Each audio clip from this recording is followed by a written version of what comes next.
It's 11:59 at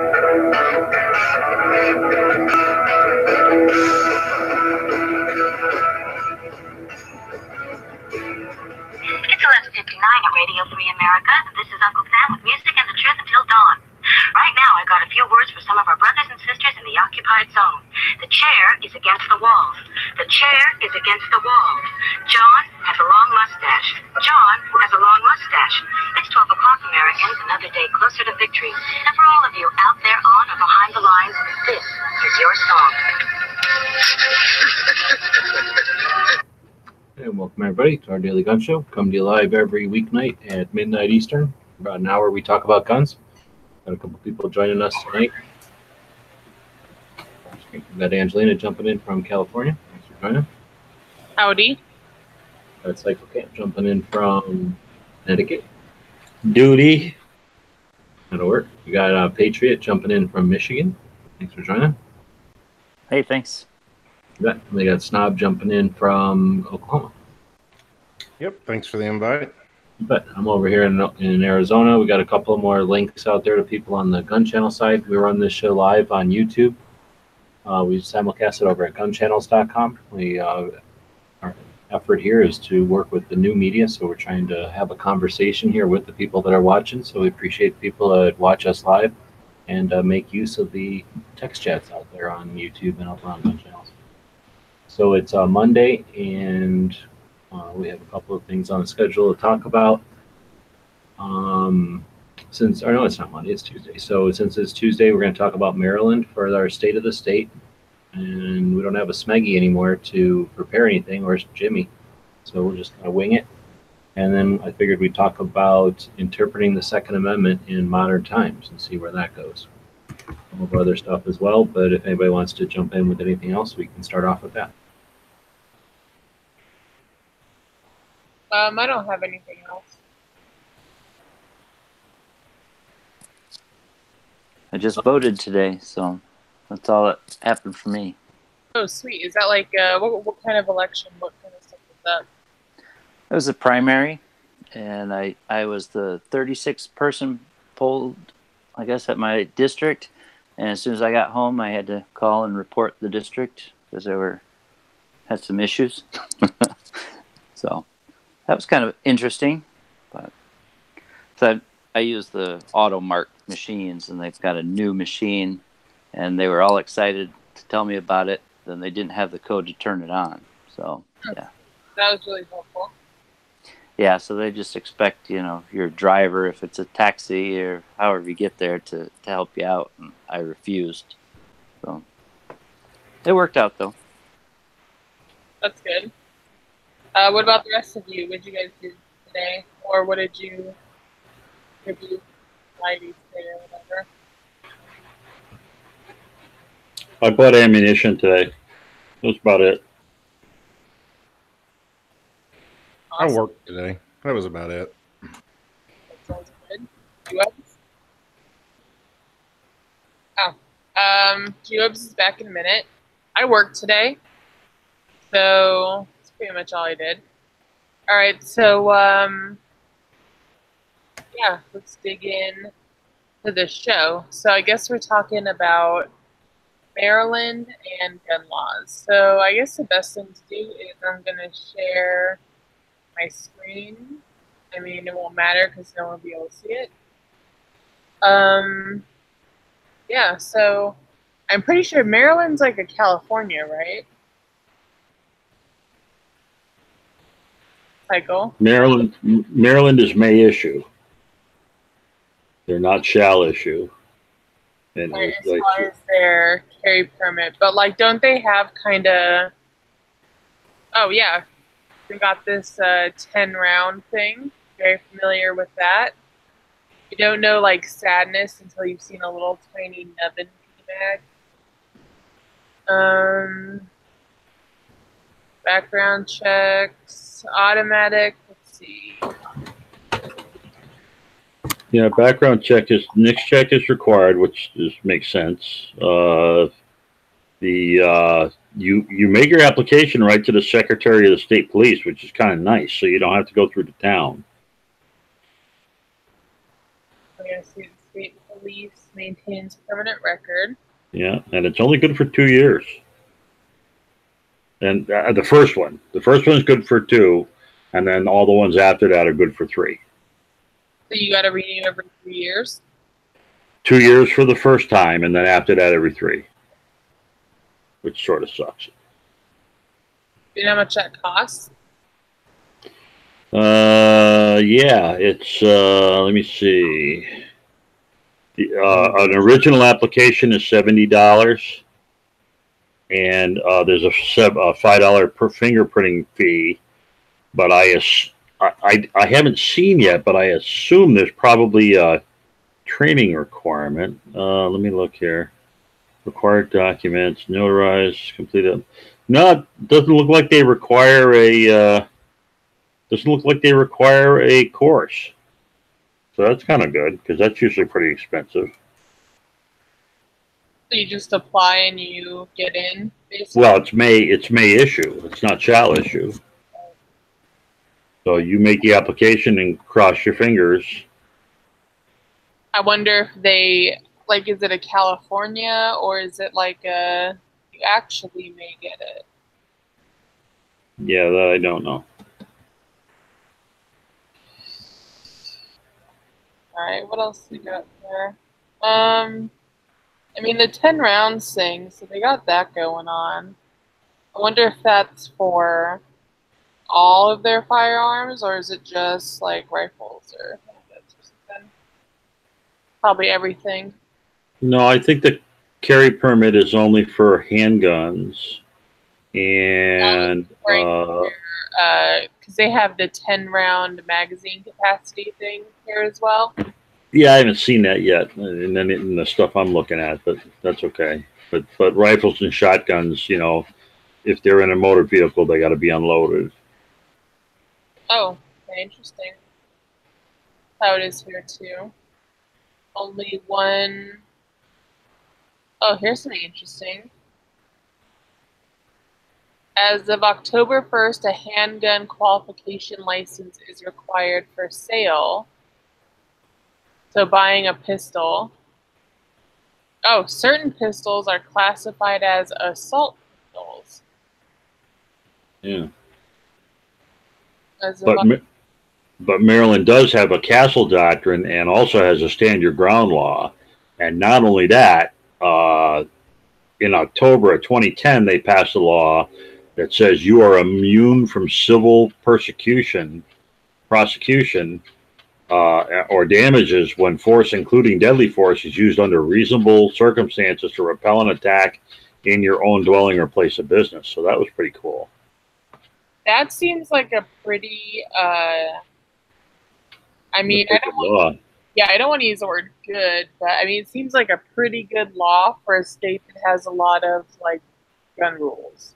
Yeah, so if a guy breaks into your house and you end up shooting him, if they determine it's a clean shoot, then his relatives can't sue you for damages in civil court. Or if you just injured a guy and he lives, he can't, you know, sue you for injuring him. Do we think pretty cool. The crime in Baltimore plays a part in this? I don't. You got me. They do not have open carry most places. Right. They do honor quite a few other permits, though. How much? Say how many? Do you have like a list? I've got a list, but I haven't counted it. It's pretty big. But I don't know if you have to be a resident in order for it to work. You know, like I have a Utah permit, and some states accept a Utah permit no matter what. Other states only accept a Utah permit if you are actually a resident of Utah. So that's pretty bad. Oh, here's a little interesting thing I'm thinking with Wikipedia. They had an integrated ballistics identification system. So until 2016, dealers were required to forward the manufacturer-issued shell casing or one provided by the federally licensed gun shop in its sealed container to the Department of State Police Crime Laboratory upon sale, rental, or transfer of a regulated firearm for inclusion into their ballistics database, known as the Integrated Ballistics Identification System. The program was shut down in 2015 due to its ineffectiveness. Yeah, no kidding. I found 40 the lifeline to be the best part. Yeah, 42 states as far as I can tell. Okay, so I mean that's pretty good. That's a lot, yeah. That's a lot, yeah. So Maryland's not as anti-gun as some states, I guess. You just can't have an assault pistol or rifle. I mean, No what's such an thing. assault pistol though? That's what Well, she just read it and it said assault pistol, so there must be. it said. Okay, here we go. Certain pistols classified as assault pistols. It doesn't say which though. Oh, they have a roster. Only handguns on the official handgun roster may be sold in the state. So they have a roster too. Yeah, that's very much like California, right? Mm-hmm. We have a roster. Private sales of regulated firearms, which includes handguns, are permissible, but must be done at a local Maryland State Police barracks. Oh, wow. Also, they have so for a private sale, you have to have a background check and 7-day waiting period as well. And you have to have a safety training certificate prior to purchasing regulated firearms. So that's like California, because we have to have a little safety certificate too that we have to show before we buy anything. Oh, they can only purchase one regulated firearm within 30 days. So it sounds like they're about 60% okay. Not real good. Yeah, that's interesting. I mean, they have like some good stuff, and then some is like, I mean, there's a lot of California in here. That's a lot of Golden State. Honestly, I think it's just salt water. You I think think it messes legislators up. like you're breathing it in and getting messed up? So that one firearm per month, is that one pistol or one rifle, or is that? Well, it's a regulated firearm, right? Yeah, it's a but they have a roster, so doesn't that mean everything they have is regulated? I don't know. I'm not sure. I mean, here our roster only covers handguns, so you can only buy one. I can only buy one brand new gun every 30 days in the state of California. Brand new handgun. I can buy as many long guns as I'd like. I can buy as many used pistols as I would like. I could buy 3 of them a day if I'd like all 30 days.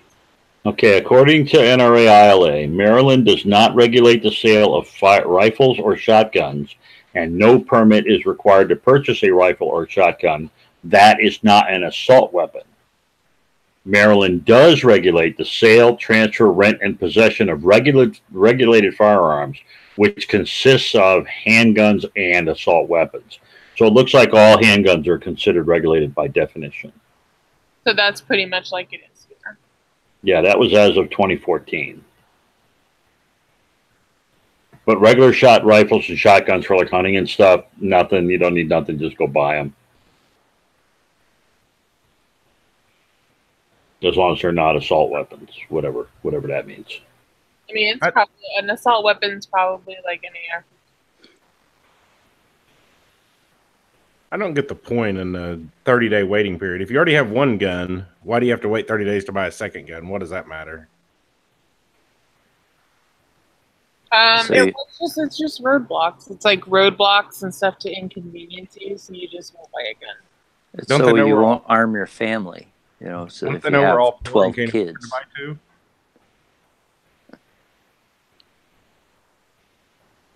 What did you say, Snob? I said, don't they know we're all poor and can't afford to buy 2 new guns a month? Right.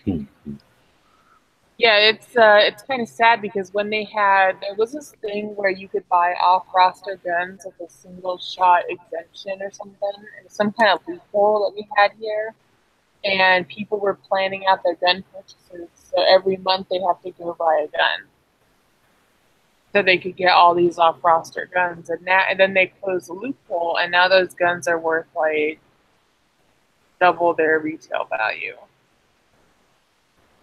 because you can't buy them at the store unless you're a cop. Dang loopholes. Dang loopholes. So yeah, I mean, is that pretty much Maryland? Did we discuss their Second Amendment-ish stuff? We learned they only 60% suck. We did learn that. They do have state preemption, which is kind of good. Do you want to So- explain what that is for people who might not? Oh, yeah. So state preemption means that your local municipality cannot enact their own, like, firearms bans or weapons bans or any of that kind of stuff. The state laws take precedence and they preempt any local law. So that's like a Chicago, Cook County type situation. And there was one other thing I saw. Hold on a minute. That preemption is when there's cities that are older than the states that comes up more. So when the state, Well, it's really more the way your state was originally defined. So, like Connecticut and Massachusetts, the municipalities in the state predate the state, so they actually have the rights to make their own laws. that's what I was just basically saying. Yeah, like out here. Okay, yeah. But generally, it has to do with how the state isn't. Once the state became a state, how was it incorporated? But another interesting thing is you can own a machine gun, but it has to be registered within 24 hours of acquisition, and you have to re-register it annually with the Secretary of Police, and there is a $10 fee. So you pay a $10 tax for all practical purposes on any NFA, machine gun type item. That's interesting. With that But preemption, $10. I beg your pardon? with the preemption, does that work both ways? If you have an area that says that we're not going to regulate as much as the state, No, That- you cannot do that. No, they can't do that either. Okay. no.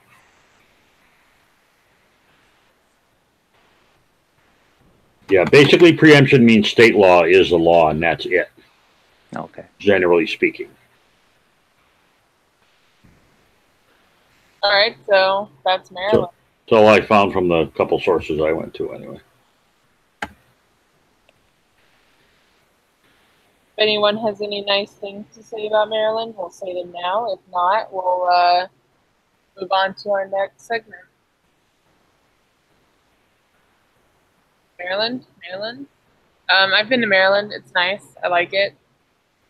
I didn't do good things there, but it's lovely. I've driven through it, and they do accept non-resident. When I went through it the last time, they accepted non-resident Utah permits, and Pennsylvania too, I believe. So I didn't have to disarm myself when I went through. Not like when I went through Illinois. Illinois, they always get you. Yeah, they're evil, bad people. All right, so Maryland, yay. All right, so we'll move on to our second topic of the day, which is I'm not sure what, but before that, member of the day. And the member of the day is Bob. He's on the YouTube side, and he's the member of the day. So, He is? Oh, yeah, there he is. I'm sorry. so I wish Bob would come back to us, but I don't know. He hates us. All in blue. Another wrench guy. Maybe we'll see Bob again one day. We'll start playing Well, there is a schedule now. We've actually got this scheduled out for the rest of the month, and Bob is not the member of the day. So Big Gunner 81 is member of the day. The official member of the day. Well, there's two then. There's two.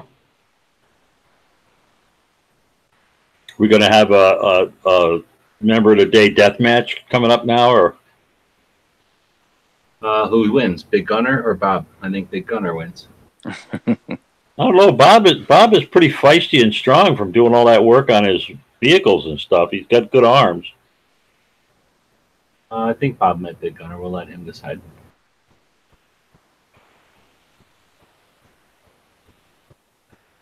Yeah, I don't think I met him. He wasn't at Tulsa, so I don't recall running into him. No, he just goes to SHOT Show.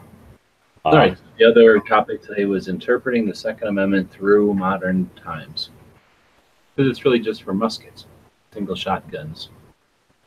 That's all the founding fathers knew about. Because that's all you need to hunt. No. Cannons. No. Good joke. You know, actually, most of the cannons in the Civil War were privately owned. I thought that was an interesting bit of trivia. I didn't know that thing. Yeah, but the point with the militia, which was all able-bodied men 18 and up, was that they were supposed to bring their own weapons to war. So obviously the founding fathers expected them to bring whatever the modern weapon of war of the day was that an average person would tend to own. So obviously it couldn't have just been muskets. And even in, I don't recall how far back the repeating rifles went, but they went back really far. They just weren't terribly, prevalent. So I guess what was that, the 1700s? So in the 1700s, there probably weren't that many of them. Though Da Vinci actually invented a few. I've actually seen models of some of the Da Vinci guns that were for shooting, you know, when you're being attacked by a whole mob of people. And that was pretty cool. What kind of rounds did it fire? They were muzzle loader type weapons. And basically, if you could picture a bunch of muzzle loaders on a rack in like a fan, and where you could just set them off all real easy. So picture them like little cannons, except they were you know, rifle sized cannons. You know, probably 50, 80 caliber, that kind of thing. And you just had them set up, staggered in a fan shape, and you would use them, you know, to drive off if you were being attacked by a whole bunch of people at once. So suppressive fire, yeah. That sounds crazy. Yeah, but Da Vinci, you're talking way back there, man. You know, 1600s.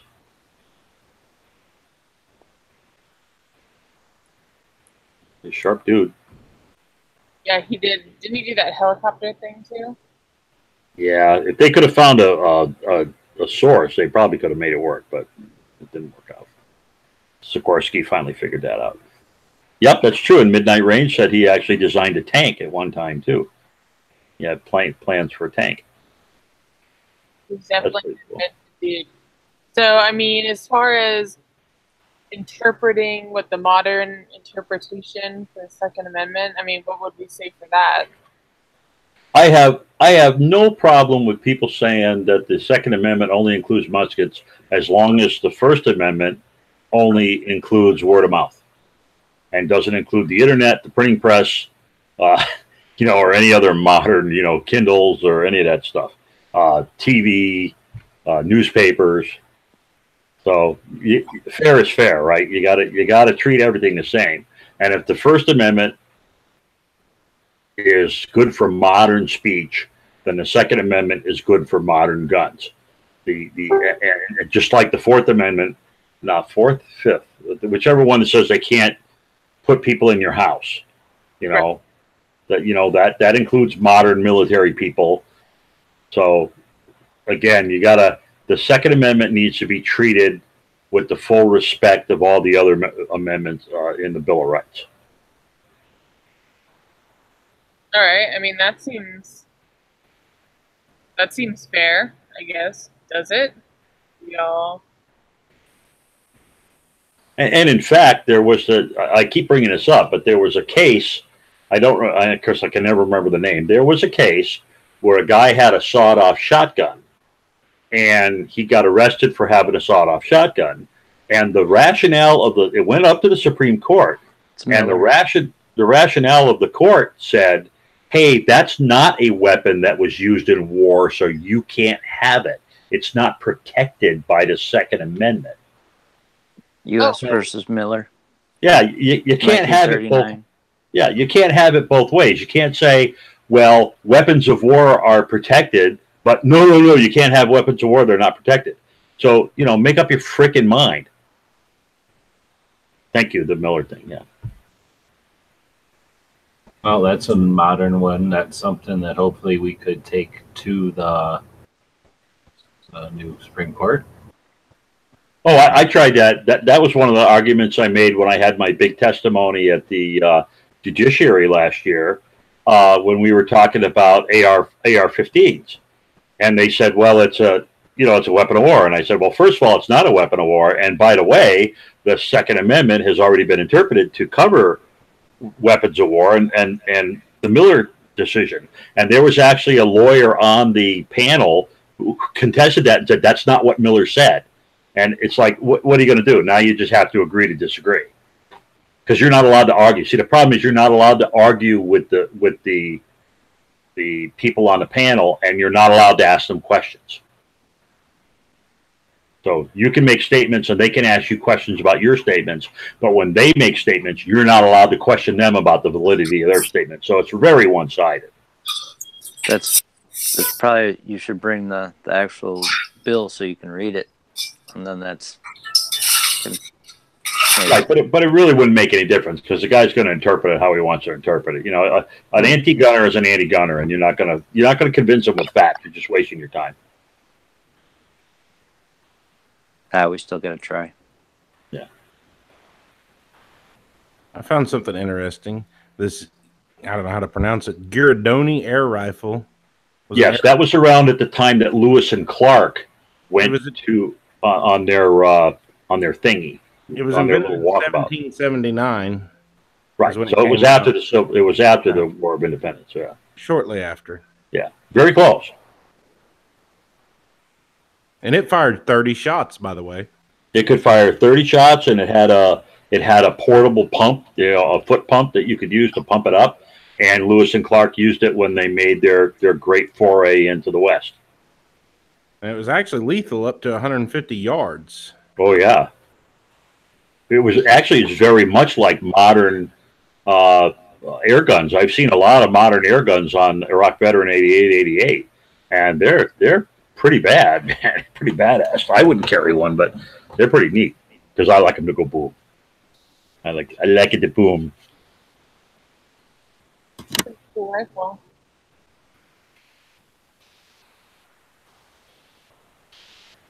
Yeah, Noxious One says Giardoni makes good chocolate too. I think that's what happened. I think Giardelli used to make those guns, and they couldn't make any money on them, so they switched to chocolate.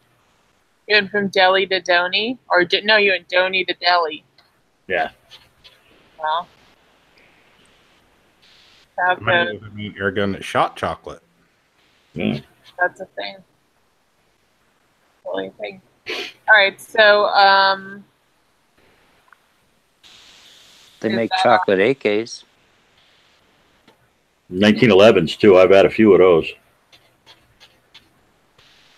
I give them away at Christmas time.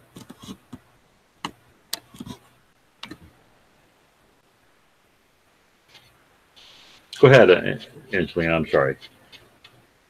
Secure smarter with control from anywhere to help you get the right results every time. You got something on in the background? I couldn't quite hear you.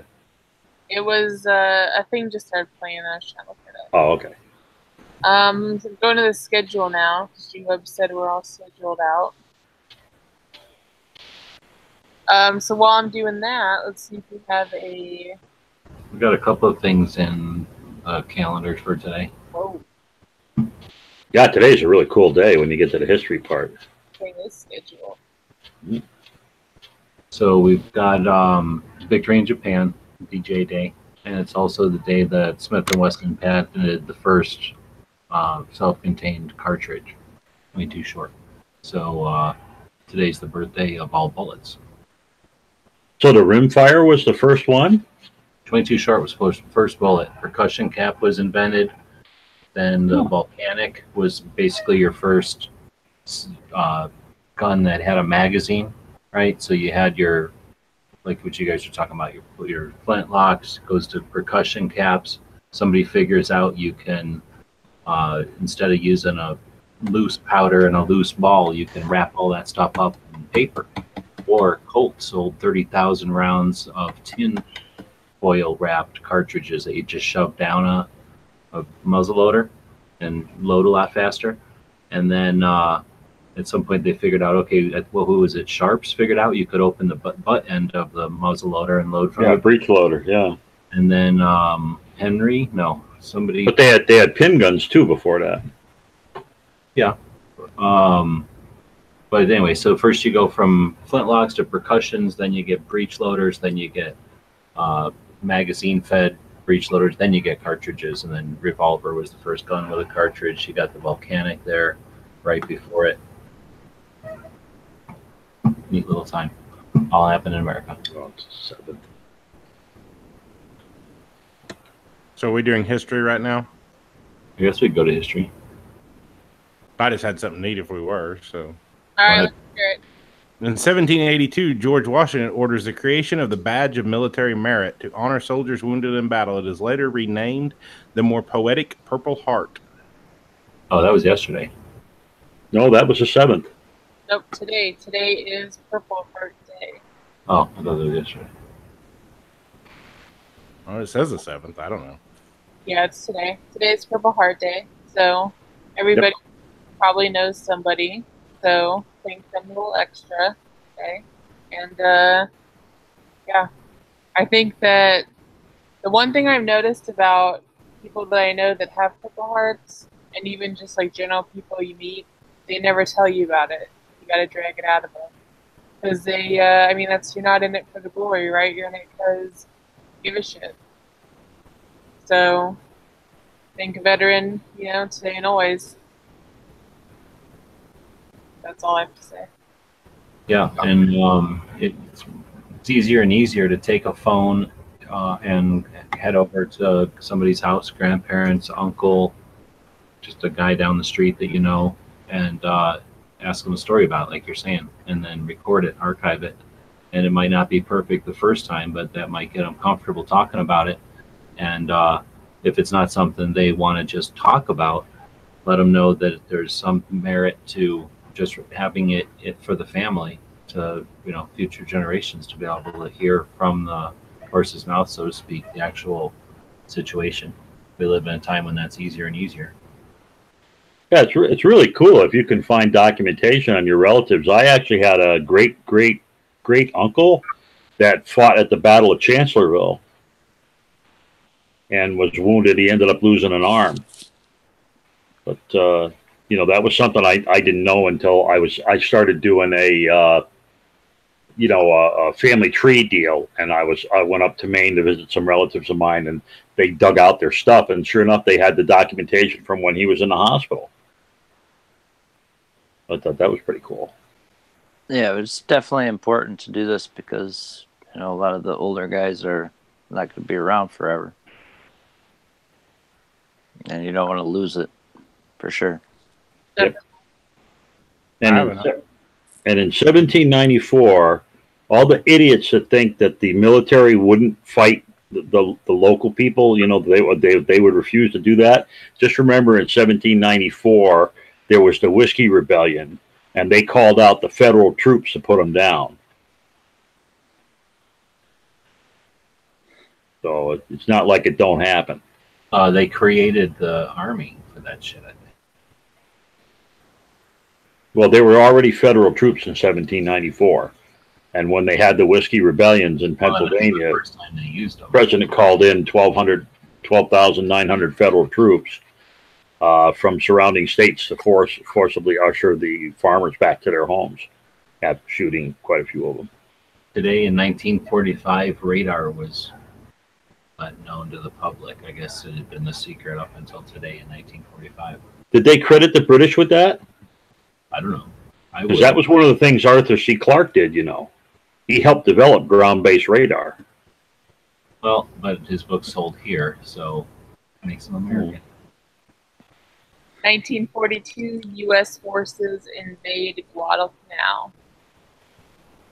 Okay.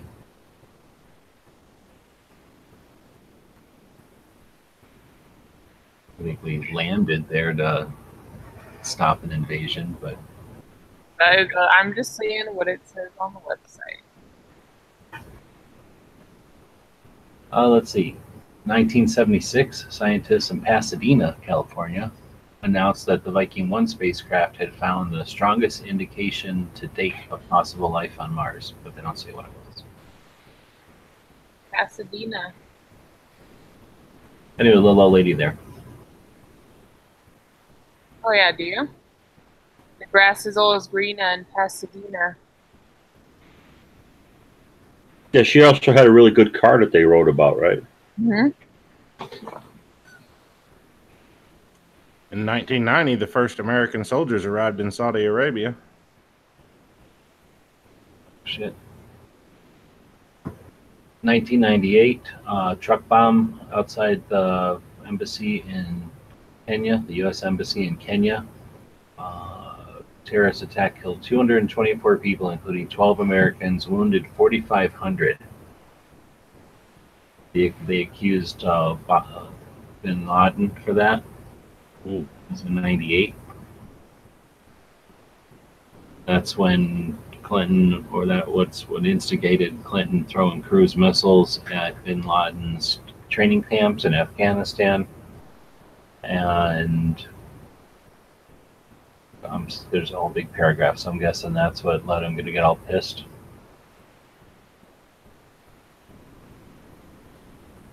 Looks like that happened. So mine actually has a lie in it, so that's pretty good. I enjoyed that. Mine says in 1945, the secret of radio direction finding, RDF, now called radar, is made public. Well, that's not how radar works. Radio direction finding works by triangulating on a radio source. Radar works by bouncing a radio signal off an object and detecting the return. So whoever wrote this is full of shit. They don't know what they're talking about. But in 1944, the precursor to the modern day, one of the precursors of the modern day computer was put in service. The IBM Automatic Sequence Control Calculator, the ASIC. And it started working on computations for the U.S. Navy Bureau of Ships. It was also used, which I thought was really cool, John von Neumann worked on the Manhattan Project and was trying to understand if you could use an implosion to generate a nuclear detonation. And he used that calculator to try to figure that out. And I actually had a physics teacher who worked in the Manhattan Project, and when he left, they would not let him take any of his notes with him. He is a cool guy. That makes sense. It says they used that computer for 15 years. Yeah. Lots of stuff. But I think it was ENIAC that did the first census. So they took them a little while to get to one that was fast enough to do, and Hollerith had to come up with the cards and all that stuff. So have you ever read the book IBM and the Holocaust? No, I haven't. It's a pretty interesting book. If you think about it from the angle of how did the Nazis figure out who the Jews were and who the Gypsies were and what percentage of whatever, and then what those numbers on the arms, those tattoos, what all that meant. Well, it all was database created by IBM's, or basically, like you're saying, the census machines. They just tweaked a census machine to do evil, and IBM was told not to do, well, they weren't going to do business with the Nazis because it would have been bad PR, but they were told not to do business with the Nazis. So they set up, like a lot of companies, they set up like 12 other companies out in the world. Corporations. Yeah. And then those companies did business with the Nazis. So their whole thing was the cards. So back in the olden days of computers, you could basically, a computer was more of a mechanical thing, right? The cards would go through with holes and little gears and stuff. So these cards would be your data or your, I don't know, whatever. So anyway, these cards were the thing, and you'd use the shit out of cards. It's, like imagine if you had to print everything to be able to see it instead of a monitor. So you'd go through a lot of paper. So as they're going through and doing all their work, they're going through tons of cards, and IBM strategically made, way before Nazis, they just made their machine in the first place so that only their cards would work, or that they would be the one to supply cards. So yeah, all during the war, they not only supplied them with the know-how and the tools to do the Holocaust, but they also profited off of it because they were selling them freaking cards the whole time. And that's an interesting book. It's called IBM and the Holocaust. It's definitely not a pro IBM book. That's cool. I may have to read that one. Maybe I'll take that on vacation with me. Yeah, it was See if they've got a Kindle version, you know. It also gets into IBM just as a company, and that's kind of neat how it starts from, you know, a lot of these companies, like a lot of things, they start from one thing, and then when you're sitting idle, well, we got all these machines, what else can we make? So computers kind of came from cash registers, and it's not like somebody sat down and said, you know what we need is this. Instead, it was like, hey, you know what we can make? I don't know what it's for, but let's make one and see what happens. So well, IBM built the first ENIAC to do census data, and basically what they're talking about here is the fact that the Germans and Hitler used the census computation parts of that in order to identify these parts of their population. Oh yeah, to keep track of vast numbers of people and who, and relationships between them and stuff. Yeah, pretty crazy. They could get, you know, your whatever, like, you know, the what do they call it? Like the percentage of whatever race you might be, like down. They have that down to like the 16th or 32nd. They keep track. Oh really? Oh yeah. Oh wow. Anyway, you hear a lot about the Nazis, but nobody really talks about how they were able to keep track or why they kept track. So it certainly wasn't a bunch of pieces of paper. It was way beyond that. It was too many people to be dealing pieces of paper. And they were weird because they're Germans, so they were keeping track of everything. That's the weird part. Not like the Chinese or whatever and the communists. They just plow down whole towns. They didn't care who they were killing. They just killed. Nazis kept track of who they were killing. Yeah, they do have a Kindle version that's about $12.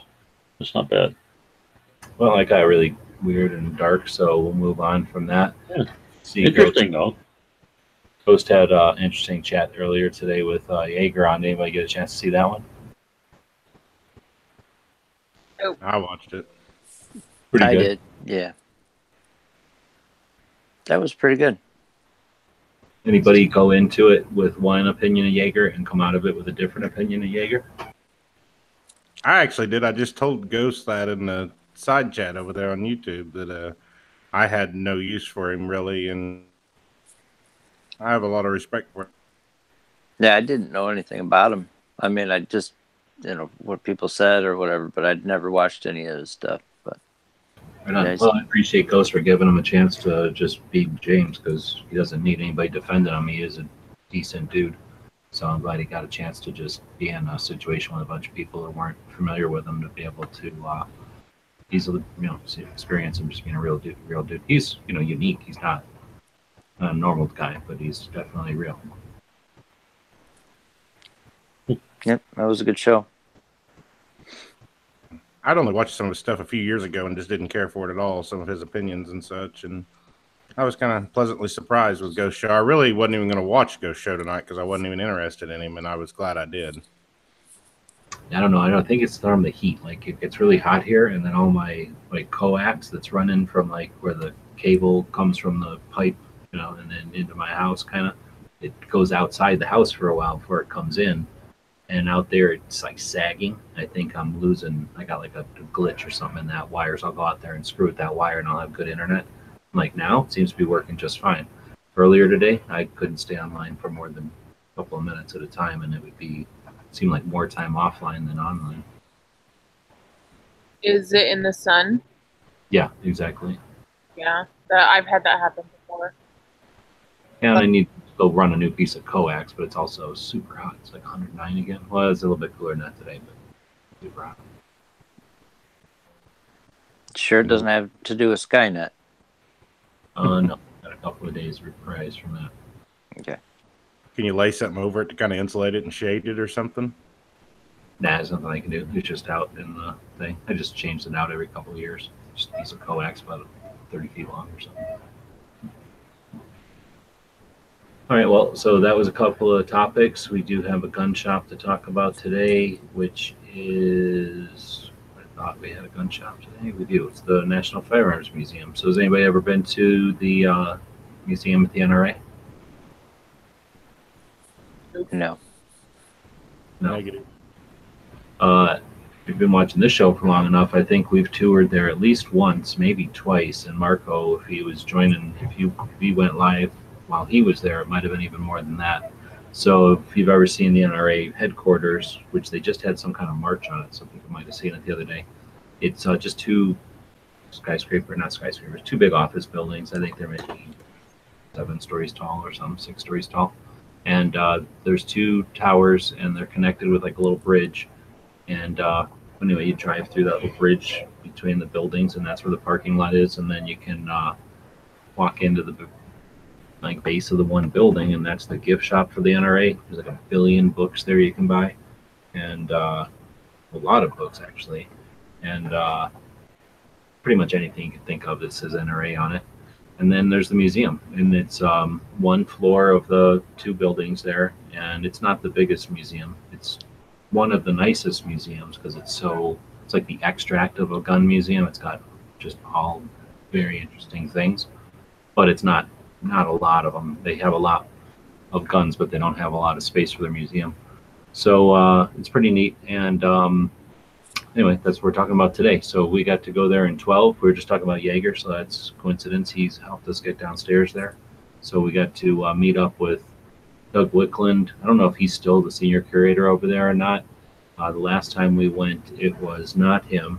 It was Duncan, I think. But anyway, the first time we met up with them, and he walked us upstairs to their library, which is pretty awesome. I think they brag about it being a pretty complete gun library. So I don't know how big a gun library can be, but I've seen the NRA's library, and it's just a room. It's not like a whole floor of that building or anything. It reminded me of when I've gone into like a room where like a lawyer or an accountant company, they'll have like, or whatever you call law firm, will have like a room for all their law books. It's about like that. It's not the biggest library ever, but it's just a lot of books. Anyway, we got to check that out, and then their room where they do the cleaning up and I guess repair of guns or whatever. They had a bunch of Tom Selleck's guns there. They had them up there, and I guess some guns that they'll take out to do maybe pictures, or I guess if people ask them for something, like, hey, can you take me a picture of this, or can you take the grip off and see what the serial number says? I don't know what qualifications you have to be able to get them to do stuff like that, but they have this whole little room there where they do that kind of stuff, and they'll have kind of what you'd see in like a hospital or something to cart around equipment, like these little fancy carts that'll take the guns, nice and securely through the elevators and stuff, so they can drag stuff from the museum or from the archives downstairs up to that lab. Nobody's actually carrying a gun. In other words, it's all real fancy. Then we went down and checked out the vault downstairs, which was pretty cool. So we've done videos on that. So that was Marco and me and Haas and that Doug. So it's free. You can go there. I think it's closed on Thanksgiving and Christmas. Otherwise, it's open all the time. And if you go on the right day, you can go downstairs and shoot at the range. But it seems like it's claimed quite a bit. There's a lot of activity going on there, so I wouldn't just assume you're going to be able to shoot there.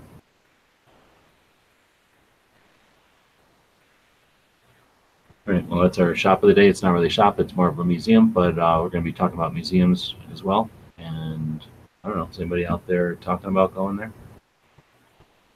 No. So what's happening on the gun channel side? Anything good?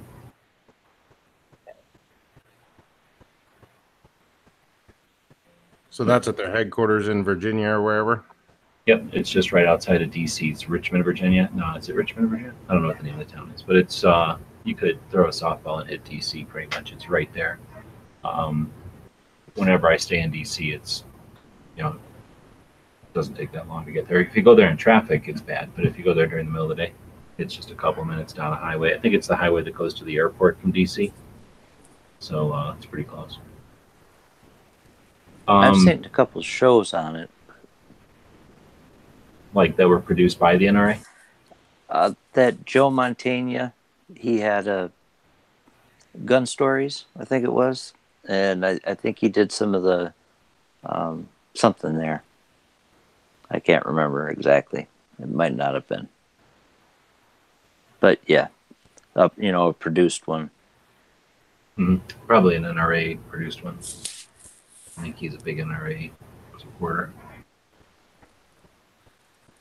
DTP is saying we were there, when me and Marco, I think we were trying to go live, and I had my little AT&T thing, but the problem was as soon as I'd get past, the museum has been the same since I've been there. I've been going there for a long time, and it's been the same every single time. There's one little area that changes, but otherwise it's exactly the same.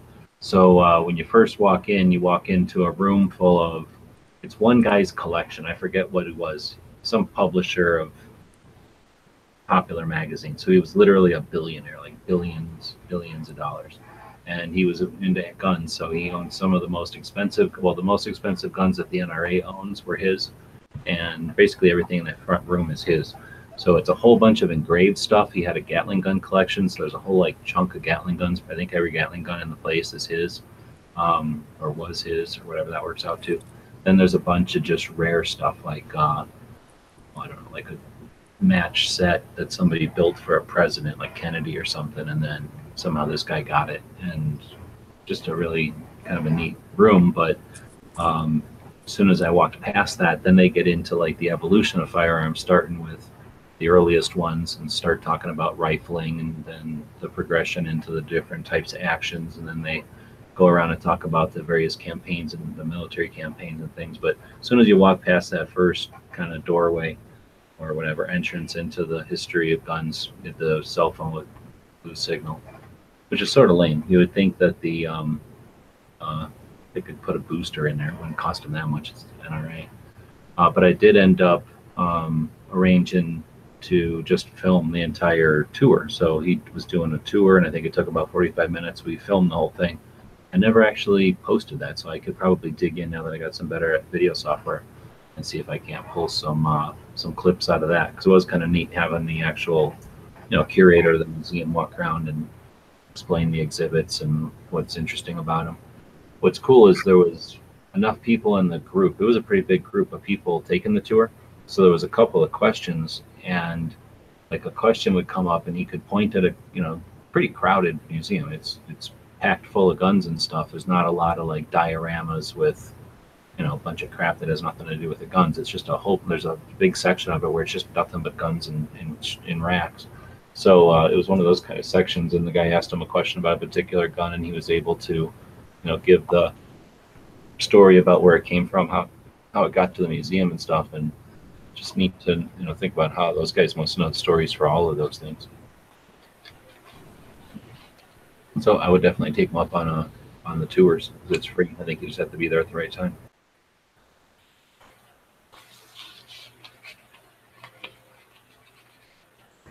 Interesting. Well, that's our shop of the day. It's why we call it the Daily Gun Show. So we talk about gun shows and gun shops every day, and like this museum. We're going to talk about the Browning Museum tomorrow, so everybody can get to. No, we're not. What's going on here? Talking about. Oh, you know what? I picked the wrong one anyway. Oh, I'm way off here. Scrolled way down. Let's go back. Let's not do that one as the other day. Or maybe it'll be easier to just move things in the spreadsheet. All right, well, I guess that's the end of the show. So, did we miss anything? We missed a movie, I guess. Movie. Yeah. El Diablo. El Diablo. El Diablo. Robert Mitchum, John Wayne, James Caan. About the sheriff that's a drunk, and a bunch of guys come in. They're going to shoot up his town, and John Wayne is an ex-gunfighter. That's a friend of his that stops by, and Caan is like the new, fresh, arrogant kid on the block. And it's it's basically a redemption story, about how they get the guy back on his feet and get him back the respect of the town again and all that stuff. It's pretty neat. It sounds like El Dorado. Oh, El Dorado. I'm sorry. I said Diablo, didn't I? Sorry. Okay. I was looking at my cat, and I always think that when I look at the cat. Sorry, El Dorado. Yes. Okay. There's a Rio Lobo or something. That's like a comedy one, right? Yeah, Rio Lobo is a little different. That one's all right. A lot of shotgun playing in that one, and yeah, it's pretty good. It's not the best Wayne one. I don't like that guy in it. Who's the drunk guy that? Robert Mitchum. Oh, I thought it was somebody else. Maybe I am mixing up the movies now. Any John Wayne movie is a winner in my book. Most of the time, they're pretty good. Isn't that the one where he goes to see the Swede? The gun guy? The Swede? Oh, yeah, I think it is. Oh, right, because he's trying to find a gun for James Caan because James Caan can't hit the backside of a barn, so they get him a sawed-off. They get him a sawed-off double-barreled shotgun. And you remember the story of where the Swede got that shotgun? No, I don't. It was a guy that couldn't see so well, so he cut it off short so he could hit. And somebody was messing with him in the saloon, but the piano player kept making too much noise, and he shot him. And so the guy kind of got hung, and so that's how the Swede got that shotgun. Well, that's kind of funny. That's the... I can't remember the guy's name. Something Kid. Anyway. Yeah, James Caan character, yeah. It had a lot of, it had a lot of good period guns in it, and I think the what do you call it? The Mitchum's sheriff had a old, he had one of those old cranky deputies there, and I think he actually he might have used a double barrel shotgun that was percussion capped. So it's pretty neat. Good movie. Lots of guns. We like lots of guns. The old guy, the old timer. Yeah. And G with the horn. It was shot in Tucson, Arizona. Oh, really? Over in old Tucson? Yep, old Tucson Studios. Oh, I'll have to watch it again. But it holds up pretty good, because like I said, it's a redemption story, so it holds up pretty good. It's got some funny stuff in it. There's a lot of, they do a lot of jibing back and forth on each other and stuff, so it's pretty good.